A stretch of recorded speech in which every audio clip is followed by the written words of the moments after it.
আল্লাহর রাসূল বলেন যুবক বয়সের আমল আল্লাহর কাছে প্রিয় আমল।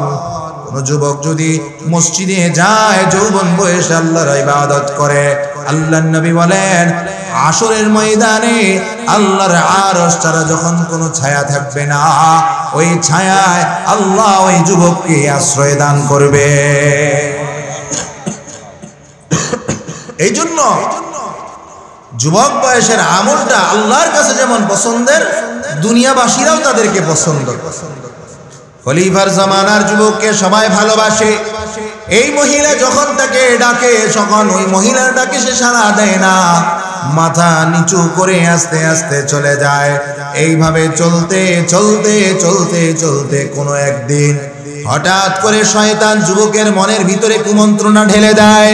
শয়তান বলে যুবক দুনিয়ার কেউ দেখবে না, দুনিয়ার কেউ জানবে না, সুযোগ পেয়েছো যাও না, তোমার হাদিয়াটা তুমি নিয়ে দাও, আল্লাহর কাছে মাপ চেয়ে নিবা, কোনো সমস্যা নাই।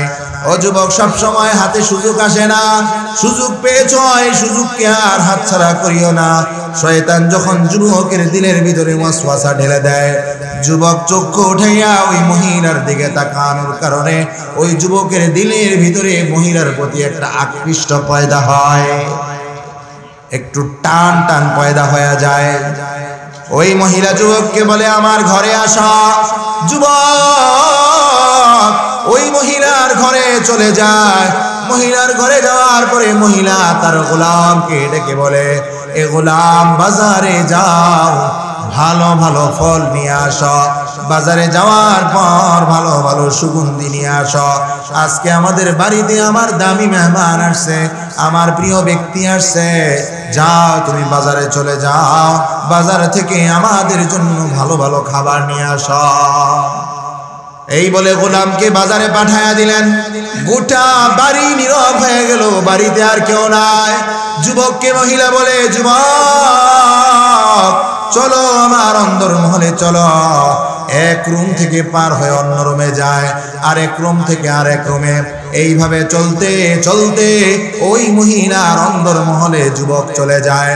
ও মুসলমান ইমানদার, গভীর মনোযোগ দিয়ে বুঝতে হবে, ওই যুবক যখন অন্দরমহলে চলে যায়, ওই মহিলা তার দেহের পোশাকগুলো খুলতে যাবে, এমন সময় যুবকটা অজ্ঞান হয়ে পড়ে যায়, জমিনে লুটায়া পড়ে অজ্ঞান হয়ে যায়।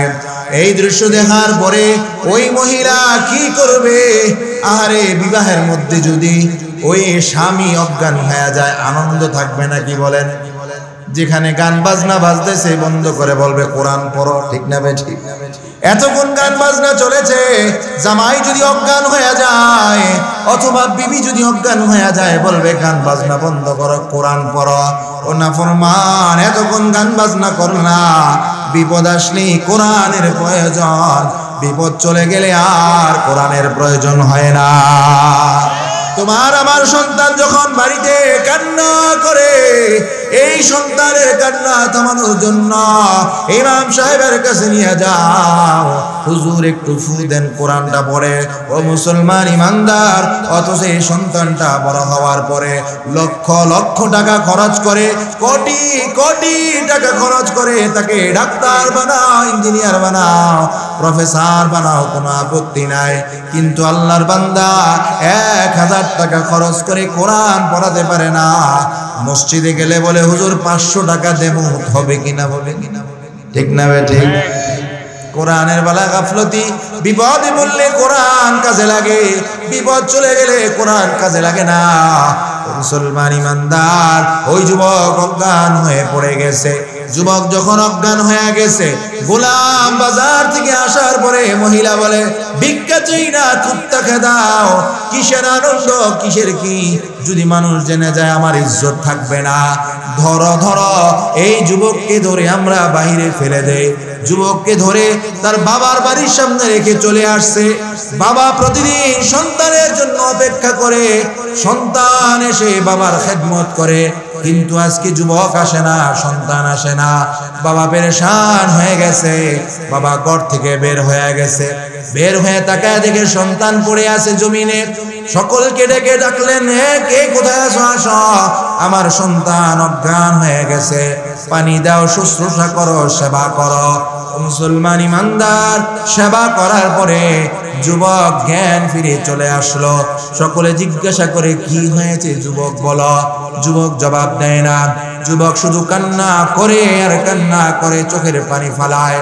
সকলে জিজ্ঞাসা করে কি ব্যাপার যুবক, কি হয়েছে, তোমার কি ঘটনা হলো, বলো না কেন।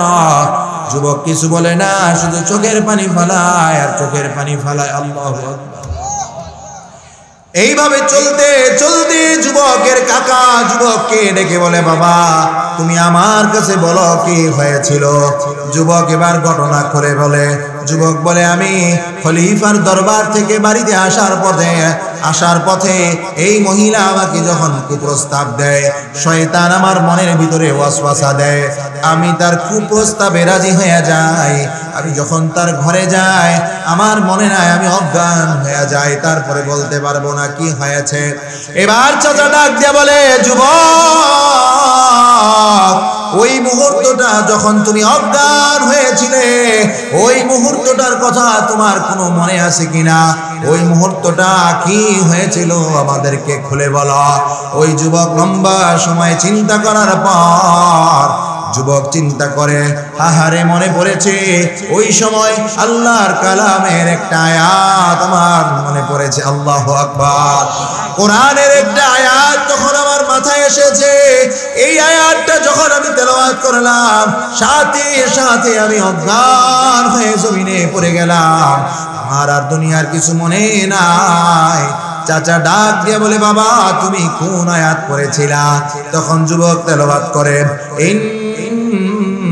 الذين اتقوا ربهم إن الذين اتقوا إذا مسهم الطائف من الشيطان تذكروا فإذا هم مبلسون।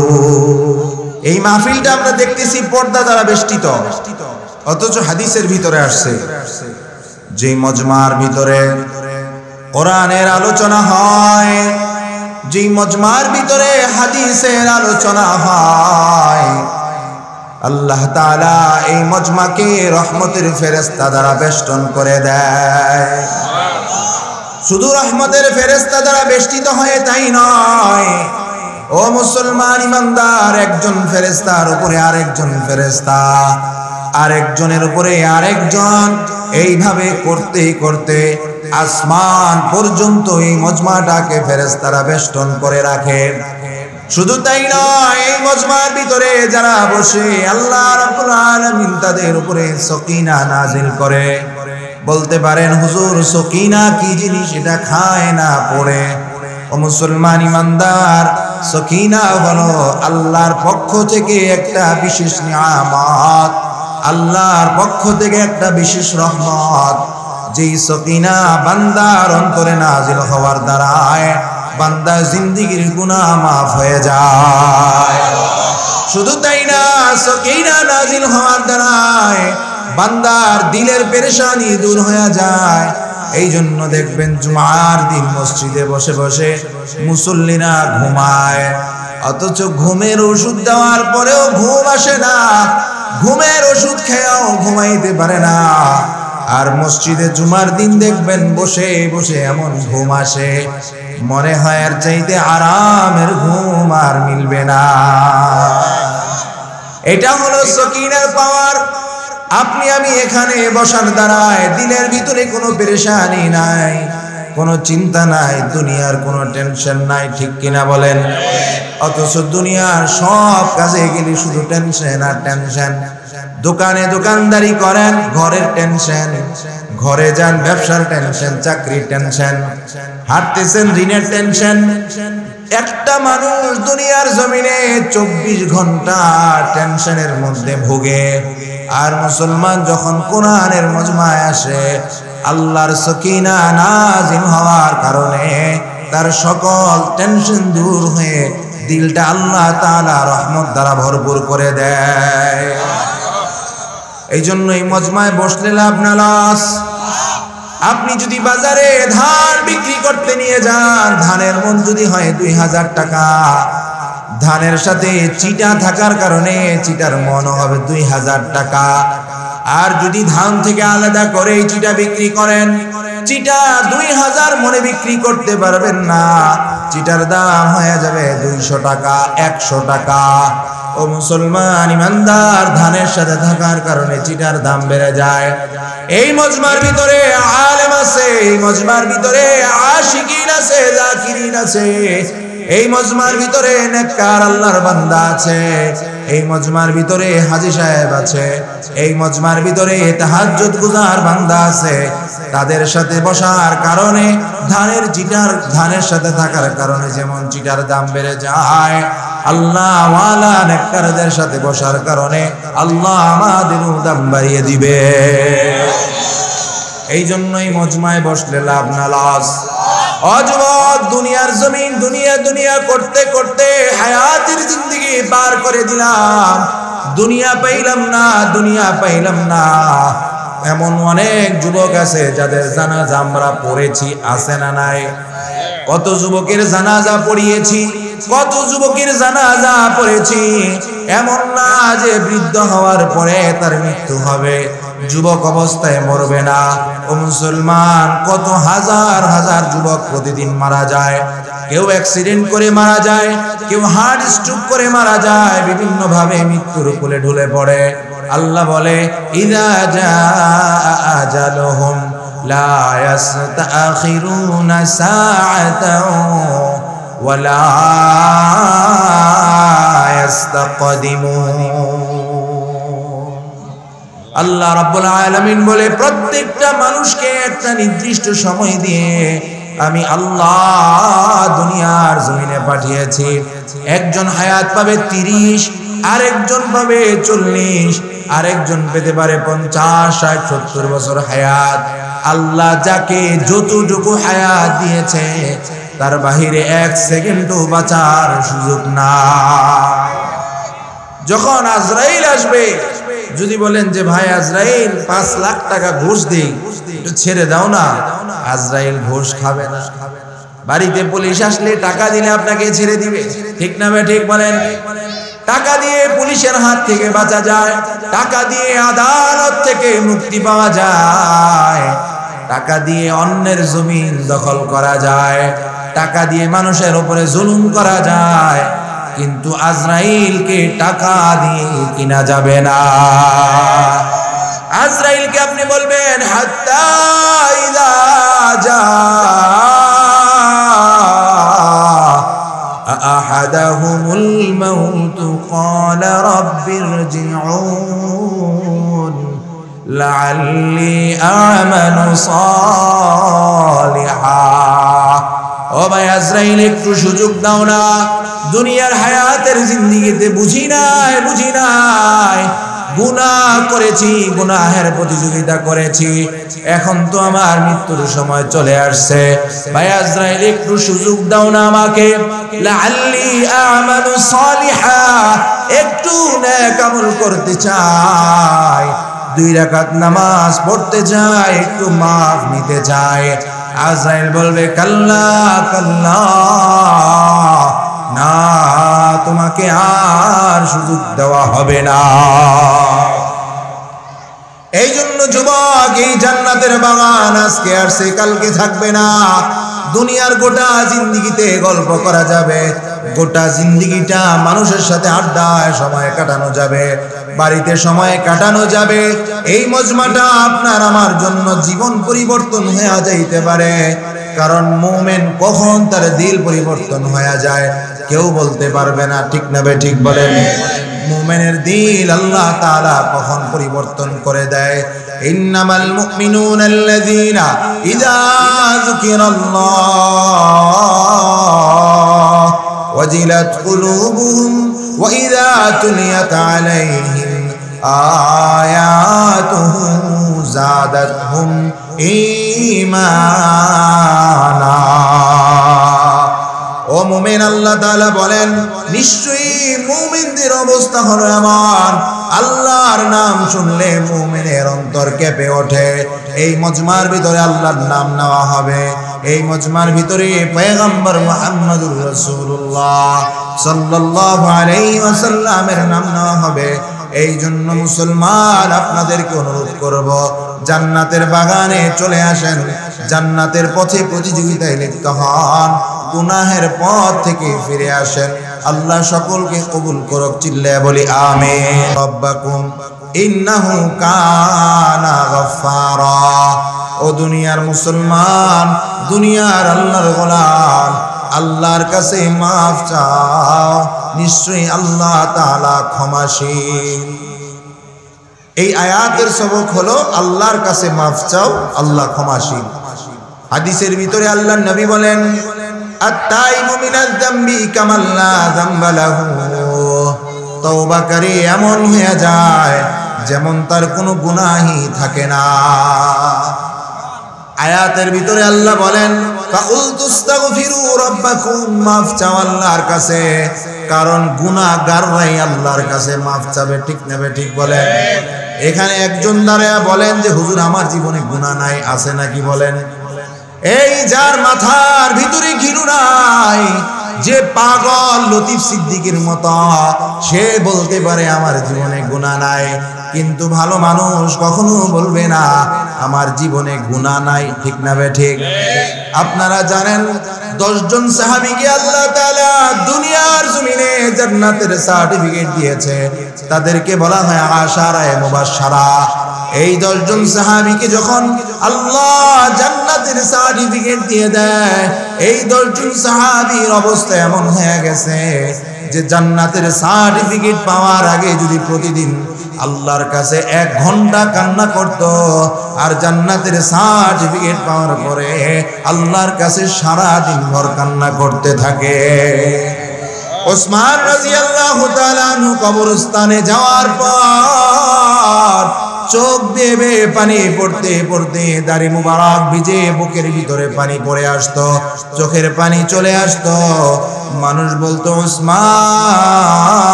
আল্লাহ আপনাকে জান্নাতের সার্টিফিকেট দিয়ে দিয়েছে। ও ওসমান, তারপরেও কেন কান্না করেন? ওসমান রাদিয়াল্লাহু তাআলা আনহু বলেন, এই জমিনের উপরে আল্লাহ জান্নাতের সার্টিফিকেট দিয়ে দিয়েছে, কিন্তু জমিনের নিচে যাওয়ার আগ পর্যন্ত এই সার্টিফিকেট থাকবে কিনা এই পেরেশানিতে আমি ওসমান কান্না করি। যার গুনাহ কম তার চোখের পানি বেশি, যার গুনাহ বেশি তার চোখের পানি কম। ঠিক না বে ঠিক? যে বেশি গুনাহ করে তার চোখের পানি আসে না, কারণ হাদিস শরীফের মধ্যে আসছে গুনাহ করতে করতে মানুষের দিল কালো হয়ে যায়, মানুষের দিলের উপরে কালো রেখাপাত ঘটে যায়। এই কালো রেখা হওয়ার কারণে আমল ভালো লাগে না, নামাজ ভালো লাগে না, রোজা ভালো লাগে না, কোরআনের মজমা ভালো লাগে না, দুনিয়ার কাজ, দুনিয়ার গল্প গুজব, টিভি দেখা, মোবাইল টিপা, দুনিয়ার হারাম কাজ দিলের ভিতরে মজা লাগে। কারণ দিলের ওপরে কালো দাগ পড়ে যাওয়ার কারণে, ওই দিলটা কালো হয়ে যাওয়ার কারণে আমলের মজা দিল থেকে দূর হয়ে যায়। এই কোরআনের আয়াত এবং হাদিসের ভিতরে আল্লাহর নবী বলেন মাফ চাইতে হবে কার কাছে? আর যদি আল্লাহর কাছে তওবা করে, আল্লাহ তাআলা এই তওবা করার কারণে বান্দাকে নিষ্পাপ মাসুম বানিয়ে দেয়। হযরত আব্দুল্লাহ ইবনে আব্বাস রাদিয়াল্লাহু তাআলা আনহুকে আল্লাহর এক বান্দা জিজ্ঞাসা করে, ও ইবনে আব্বাস, কি বলেন আপনি? আপনার দৃষ্টিতে ওই ব্যক্তি কেমন? একজন ব্যক্তি আমলও বেশি করে, গুনাহও বেশি করে, 5 ওয়াক্ত নামাজ জামাতের সাথে পড়ে, তাহাজ্জুদ পড়ে, ইশরাক পড়ে, চাশতের নামাজ পড়ে, জিকির আজকার করে, দান সদকা করে, রোজা রাখে, সব আমল করে, কিন্তু গুনাহ করে, ওই আল্লাহর বান্দা সম্পর্কে আপনি কি বলবেন? আর একজন আমল করে সীমিত, 5 ওয়াক্ত নামাজ পড়ে, হালাল খায়, রোজা রাখে, যাকাত দেয়, সদকা করে, কিন্তু গুনাহ কম করে। এই দুইজন সম্পর্কে আপনি কি বলবেন? আব্দুল্লাহ ইবনে আব্বাস বলেন, এই দুইজনের ভিতরে শ্রেষ্ঠ হলো যার আমল কম কিন্তু গুনাহ কম। আমল কম, গুনাহ কম। আমল বেশি হলে কি হবে যদি গুনাহ বেশি হয়? আমল বেশি হয়ে কি লাভ যদি গুনাহ বেশি হয়? এই জন্য আব্দুল্লাহ ইবনে আব্বাস বলেন, আমল কম গুনাহ কম, ওই ব্যক্তি উত্তম। আবু হুরায়রা রাদিয়াল্লাহু তাআলা আনহু বলেন, এক ব্যক্তি আল্লাহর রাসূলকে জিজ্ঞাসা করলো, ইয়া রাসূলুল্লাহ, আমার পাশের বাড়ির একজন মহিলা 5 ওয়াক্ত নামাজ আদায় করে, রমজানে রোজা রাখে, যাকাত দেয়, মানুষকে দান সাদকা করে, কিন্তু এই মহিলার একটা আদত হলো সেই মানুষকে গালিগালাজ করে, প্রতিবেশীকে এই জবান দ্বারা কষ্ট দেয়। এই মহিলা সম্পর্কে আপনি কি বলবেন? আল্লাহর রাসূল বলেন, হিয়া ফিন্নার, এই মহিলার ঠিকানা হলো জাহান্নাম। এই মহিলার ঠিকানা জাহান্নাম। যত আমলি করো, গুনাহ থেকে না বাঁচলে মুসলমান ইমানদার উদাহরণ নেন। আপনি গরুর দুধ দহন করবেন, ও মুসলমান 5 কেজি গরুর দুধ দহন করার পরে ওখানে যদি 2 ফোঁটা পেশাব দিয়ে দেন, এই গরুর দুধ নষ্ট হয়ে যাবে, ঠিক না বেঠিক? তদ্রূপ ভাবে যত আমল করেন, যদি গুনাহ করেন, এই গুনাহ করার দ্বারা আপনার আমল বরবাদ হয়ে যাবে। এই জন্য মুসলমান গুনাহ থেকে বাঁচার জন্য 1 নম্বর কাজ করতে হবে, অন্তরের ভিতরে আল্লাহর ভয় পয়দা করতে হবে। অন্তরের ভিতরে যদি আল্লাহর ভয় আসে, ওই আল্লাহর বান্দা কখনো গুনাহ করতে পারে না। আমাদের অন্তরে আল্লাহর ভয় নাই, যার কারণে আমরা গুনাহ করি, ঠিক না বে ঠিক বলেন? সন্তান গুনাহ করে না বাবার সামনে, সন্তান গুনাহ করে না মায়ের সামনে, কারণ চিন্তা করে যদি বাবার সামনে গুনাহ করে, যদি মায়ের সামনে গুনাহ করে, বাবা আমাকে বকা দিবে, খারাপ বলবে, মা আমাকে খারাপ বলবে, বকা দিবে। এই জন্য সন্তান বাবার সামনে গুনাহ করে না, মায়ের সামনে গুনাহ করে না। অথচ মুসলমান ইমানদার আল্লাহ 24 ঘন্টা আপনাকে আমাকে দেখে, তারপরে আমরা হরহর গুনাহ করি, কারণ আমাদের দিলের ভিতরে আল্লাহর ভয় না, ঠিক কিনা বলেন?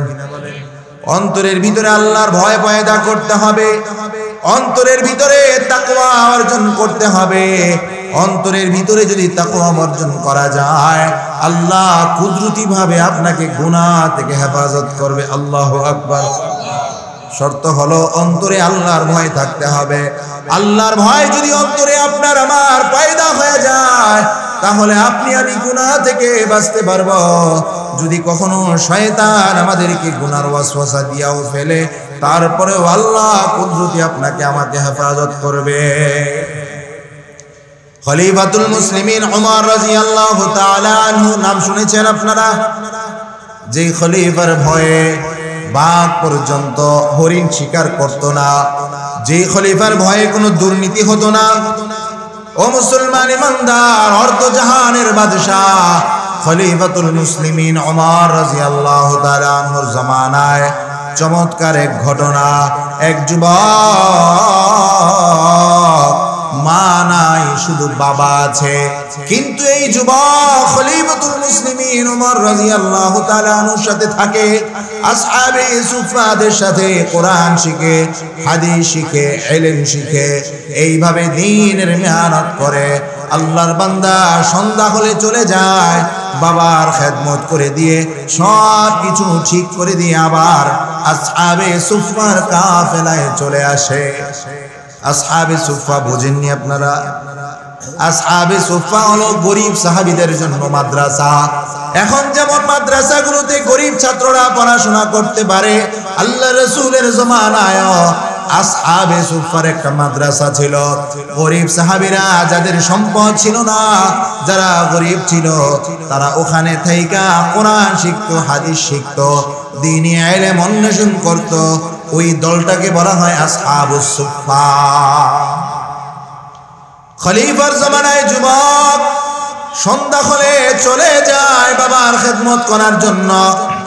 বাবার খেদমত করে দিয়ে আবার চলে আসে মসজিদ নববীতে সারা রাত ইবাদত বন্দেগী করে। যুবকের দিলের ভিতরে আল্লাহর ভয়, যুবক কখনো গুনাহে লিপ্ত হয় না। প্রতিদিন সন্ধ্যা হলে যুবক যখন বাড়িতে যায়, ওই যাওয়ার পথে একজন মহিলা এই যুবককে প্রতিদিন দেখার পরে দেখতে দেখতে এই যুবকের উপরে আকৃষ্ট হয়ে যায়, এই যুবকের প্রতি সে মগ্ন হয়ে যায়। ওই মহিলা বারবার অপেক্ষা করতে থাকে কখন যুবক রাস্তা দিয়ে যাবে, ওই মহিলা ওই যুবককে দেখবে। এক পর্যায়ে এমন হয়ে গেছে মহিলা যুবকের জন্য পাগল হয়ে গেছে। একদিন মহিলা যুবক যাচ্ছে, যুবককে ডেকে বলে, যুবক আসো, তোমার জন্য আমার পক্ষ থেকে একটু হাদিয়া আছে, হাদিয়া নিয়ে যাও। ওই যুবককে আল্লাহর বান্দি ডাকার পরে যুবক আল্লাহর ভয় অন্তরে নিয়ে মহিলার দিকে তাকায় না, রাস্তায় মাথা নিচু করে চলে যায়। আল্লাহু আকবার। গোটা মদিনার ভিতরে যুবককে সবাই ভালোবাসতো। দেখবেন আপনাদের সমাজের ভিতরে যেই যুবকরা নামাজ পড়ে তাদেরকে সবাই ভালোবাসে, ঠিক না ঠিক? ও মুসলমান, আমরা যারা মুরব্বী হয়ে গেছি, আমরা অনেকে এমন আছে, অনেকে সবাই না ঠেকায় পড়ে নামাজ পড়ে, ঠিক না ঠিক? মনে মনে ভাবে এখন যদি মসজিদে না যাই, নামাজ না পড়ে সমাজের ভিতরে মুখ দেখাতে পারবো না। অনেকে মনে মনে চিন্তা করে কখন জানি আজরাইল চলে আসে, দাড়িগুলো সাদা হয়ে গেছে, কখন জানি মৃত্যুর ডাক চলে আসে, এই বৃদ্ধ হওয়ার পরে মসজিদে যায়, ঠিক না ঠিক? অথচ আল্লাহর রাসূল বলেন, যুবক বয়সের আমল আল্লাহর কাছে প্রিয় আমল। কোন যুবক যদি মসজিদে যায়, যৌবন বয়সে আল্লাহর ইবাদত করে, আল্লাহর নবী বলেন হাশরের ময়দানে আল্লাহর আরশ ছাড়া যখন কোনো ছায়া থাকবে না, ওই ছায়ায় আল্লাহ ওই যুবককে আশ্রয় দান করবে। এই জন্য যুবক বয়সের আমলটা আল্লাহর কাছে যেমন পছন্দের, দুনিয়াবাসীরাও তাদেরকে পছন্দ করে। খলিফার জামানার যুবককে সবাই ভালোবাসে। এই মহিলা যখন তাকে ডাকে, তখন ওই মহিলার ডাকে সে সাড়া দেয় না, মাথা নিচু করে আস্তে আস্তে চলে যায়। এইভাবে চলতে চলতে চলতে চলতে কোনো একদিন হঠাৎ করে শয়তান যুবকের মনের ভিতরে কুমন্ত্রণা ঢেলে দেয়।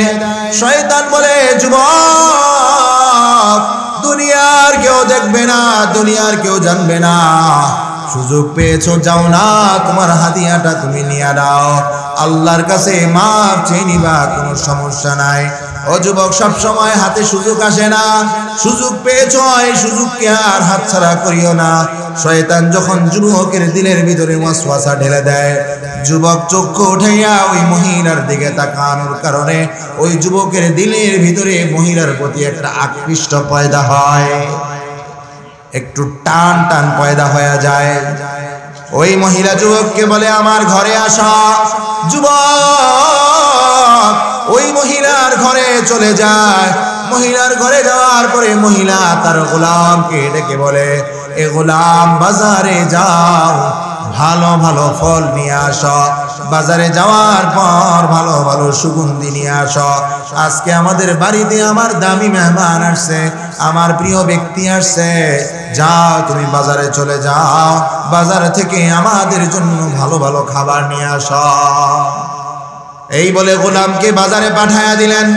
গোটা বাড়ি নীরব হয়ে গেল, বাড়িতে আর কেউ নাই। যুবককে মহিলা বলে, যুবক চলো আমার অন্দর মহলে চলো। এক রুম থেকে পার হয়ে অন্য রুমে যায়, আরেক রুম থেকে আরেক রুমে। এইভাবে চলতে চলতে ওই মহিলার অন্দর মহলে যুবক চলে যায়। ও মুসলমান ইমানদার, গভীর মনোযোগ দিয়ে বুঝতে হবে, ওই যুবক যখন অন্দর মহলে চলে যায়, ওই মহিলা তার দেহের পোশাকগুলো খুলতে যাবে, এমন সময় যুবকটা অজ্ঞান হয়ে পড়ে যায়, জমিনে লুটায়া পড়ে অজ্ঞান হয়ে যায়। এই দৃশ্য দেখার পরে ওই মহিলা কি করবে? আরে বিবাহের মধ্যে যদি ওই স্বামী অজ্ঞান হয়ে যায়, আনন্দ থাকবে নাকি বলেন? যেখানে গান বাজনা বাজতেছে বন্ধ করে বলবে কোরআন পড়ো, ঠিক না ঠিক? এতক্ষণ গান বাজনা চলেছে, জামাই যদি অজ্ঞান হয়ে যায় অথবা বিবি যদি অজ্ঞান হয়ে যায় বলবে গান বাজনা বন্ধ করো, কোরআন পড়ো। ও নাফরমান, এতক্ষণ গান বাজনা করো না, বিপদ আসলেই কোরআনের প্রয়োজন, বিপদ চলে গেলে আর কোরআনের প্রয়োজন হয় না।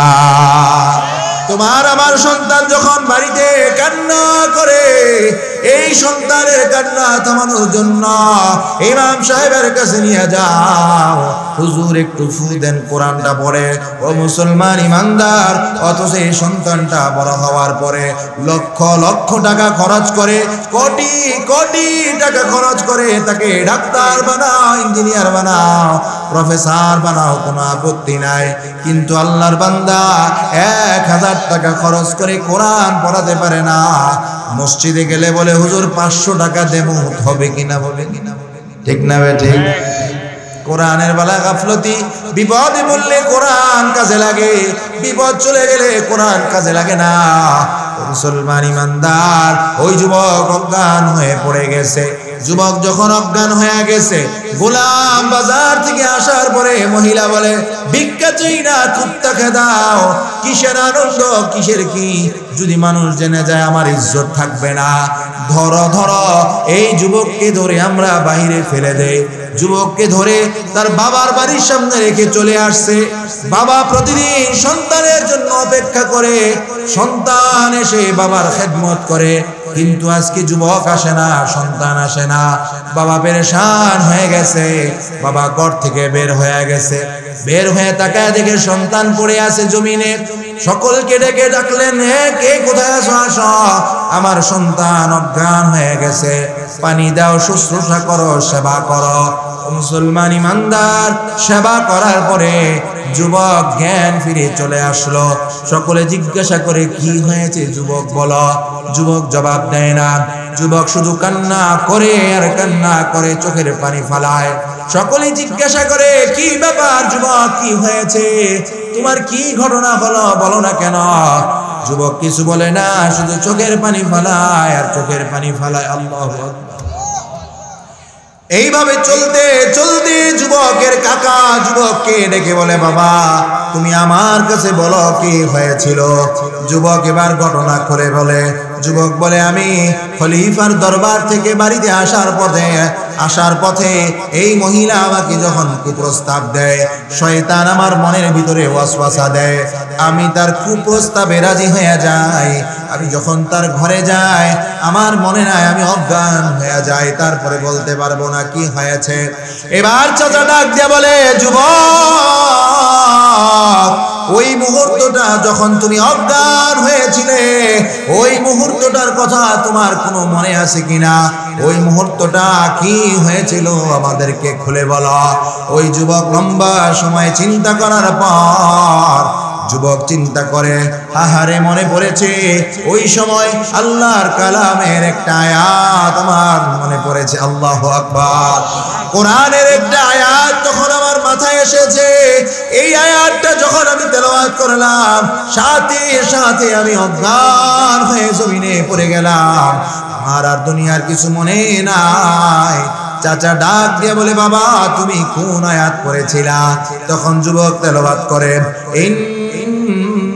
الذين اتقوا ربهم إن الذين اتقوا إذا مسهم الطائف من الشيطان تذكروا فإذا هم مبلسون إن الذين اتقوا إذا مسهم طائف من الشيطان تذكروا فإذا هم مبلسون।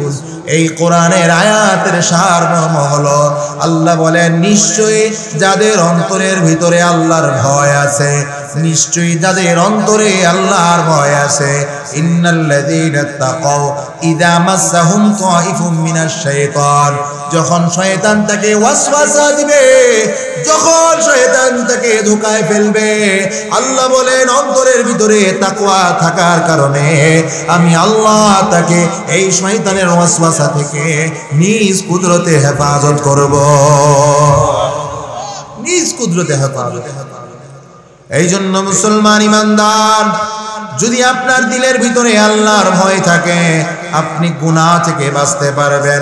শুধু বাঁচতে পারবেন এমন না, আল্লাহ নিজ কুদরতে আপনাকে গুনাহ থেকে বাঁচাইতে হবে। এই জন্য অভিভাবক বানাইতে হবে কাকে? আরো আসতে বলেন। নেতার নাম তো জপতে জপতে গলা ফাটায় ফেলেন, আল্লাহর নাম নিতে কেন বখিলামি মুসলমান? জোরে বলেন, অভিভাবক বানাবো কাকে? আরো জোরে বলতে হবে কাকে? যদি আল্লাহকে অভিভাবক বানাইতে পারো মুসলমান যুবক, ওই আল্লাহ তোমার অন্তরটাকে আলোয় ভরপুর করে দেবে। আর যদি শয়তানকে অভিভাবক বানাও, অ্যান্ড্রয়েড মোবাইলকে অভিভাবক বানায় নাও, তাহলে অন্তরের আলো দূর করে অন্তরের মধ্যে অন্ধকার ঢুকাইয়া দিবে। আল্লাহু ওয়ালিয়ুল্লাযীনা আমানু ইউখরিজুহুম মিনাজ-যুলুমাতি ইলান-নূর ওয়াল্লাযীনা কাফারু আউলিয়াউহুমুত-তাগুত ইউখরিজুনাহুম মিনান-নূর ইলাল-যুলুমাত উলাইকা আসহাবুন-নারি হুম ফিহা খালিদুন। কষ্ট হয় আপনাদের? চলবে? থাকবেন তো ইনশাআল্লাহ। আল্লাহ তাআলা বলেন, আল্লাহু ওয়ালিয়ুল্লাযীনা আমানু, যারা আল্লাহকে অভিভাবক বানাবে, ইউখরিজুহুম মিনাজ-যুলুমাতি ইলান-নূর, আল্লাহ তার অন্তরে অন্ধকারকে দূর করে আলো ঢুকাইয়া দিবে। আর আল্লাযীনা কাফারু আউলিয়াউহুমুত-তাগুত, যাদের অন্তরের ভিতরে আল্লাহর ভয় থাকবে না, শয়তানকে অভিভাবক বানাবে।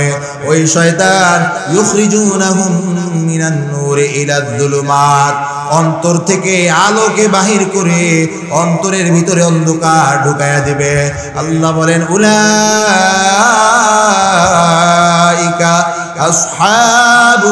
আসহাবুন-নার হুম ফিহা খালিদুন, তার ঠিকানা হবে জাহান্নাম। এই জন্য অভিভাবক বানাবো কাকে? ও মুসলমান ইমানদার, হাসান বসরির কাছে এক লোক আসছে, ও হাসান, আমি আপনার কাছে অভিযোগ নিয়ে আসলাম, জমিনে আমি ধান চাষ করেছি, কিন্তু অনাবৃষ্টির কারণে, বৃষ্টি না হওয়ার কারণে আমার জমিন ধ্বংস হয়ে যায়, আমার ফসল নষ্ট হয়ে যায়। হাসান বসরি বলেন, বসো। আরেকজন আসলেন, আসার পরে বলে, ও হাসান, আমার সন্তান হয় না, আমার জন্য দোয়া করেন, কোনো একটা আমল বলে দেন, এই আমল করলে যেন আমার সন্তান হয়। কথা বুঝে আসতেছে? কথা বুঝেন তো? জমিনে বৃষ্টি হয় না, ওনার কাছে বললেন, উনি বললেন বসা। আরেকজন বললেন সন্তান হয় না, হাসান বসরি বললেন বসা। আরেকজন আসার পরে বললেন, ও হাসান, আমি বড় অভাবে আছি, আমি বড় পেরেশানিতে আছি, আমাকে একটা আমল বলে দাও, যে আমল করলে আমার অভাব দূর হয়ে যাবে, পেরেশানি দূর হয়ে যাবে। হাসান বসরি বলেন, ফাকুলতুস্তাগফিরু রাব্বাকুম ইন্নাহু কানা গাফফারা। এ মুসলমান ইমানদার, তোমার কি অভাব, কি সমস্যা আল্লাহ কোরআনে বলে দিয়েছে, ফাকুলতুস্তাগফিরু রাব্বাকুম ইন্নাহু কানা গাফফারা। আল্লাহর কাছে বেশি বেশি ইস্তেগফার পড়ো, যদি বেশি বেশি আল্লাহর কাছে মাফ চাও, কি উপকার হবে। ফাকুলতুস্তাগফিরু রাব্বাকুম ইন্নাহু কানা গাফফারা। হাসান বসরি বলে, আল্লাহর কাছে মাফ চাও, আল্লাহ মাফ করে দিবে। হাসান বসরি রহমাতুল্লাহি আলাইহি বলে, মুসলমান ইমানদার হাসান বসরি রহমাতুল্লাহি আলাইহি যখন জিজ্ঞেস করলেন, ও হাসান, বৃষ্টি হয় না, কি আমল করব? ও হাসান, সন্তান হয় না, কি আমল করব? ও হাসান, অভাব পেরেশানি দূর হয় না, কি আমল করব? হাসান বসরি রহমাতুল্লাহি আলাইহি বললেন, আল্লাহর কাছে বেশি বেশি ইস্তেগফার পড়ো, ইস্তেগফার পড়ার দ্বারায় ইউরসিলিস সামা আলাইকুম মিদরারা, আল্লাহ আসমান থেকে বৃষ্টি বর্ষণ করবেন। আল্লাহু আকবার। সন্তান হয় না, ওয়ায়ুমদিদকুম বিআমওয়ালিন ওয়া বানিন, সন্তান হয় না, অভাব অনটন আছে, আল্লাহর কাছে ইস্তেগফার পড়ো, আল্লাহ তাআলা মালে বরকত বাড়ায়া দিবেন, আল্লাহ তাআলা সন্তানের অভাব দূর করে দিবেন। এই জন্য মুসলমান বেশি বেশি আল্লাহর কাছে তওবা কর, বেশি বেশি তওবা করা, আল্লাহর কাছে ইস্তেগফার পড়া। বেশি বেশি ইস্তেগফারের ফল হলো দুনিয়ার সকল মুসিবত থেকে, সকল বিপদ থেকে আল্লাহ আপনাকে আমাকে হেফাজত করবে। এই জন্য আল্লাহ তাআলা আমাদেরকে যেই কথাগুলো বললাম এই কথাগুলোর উপরে আমল করার তৌফিক দান করেন, বলি আমিন।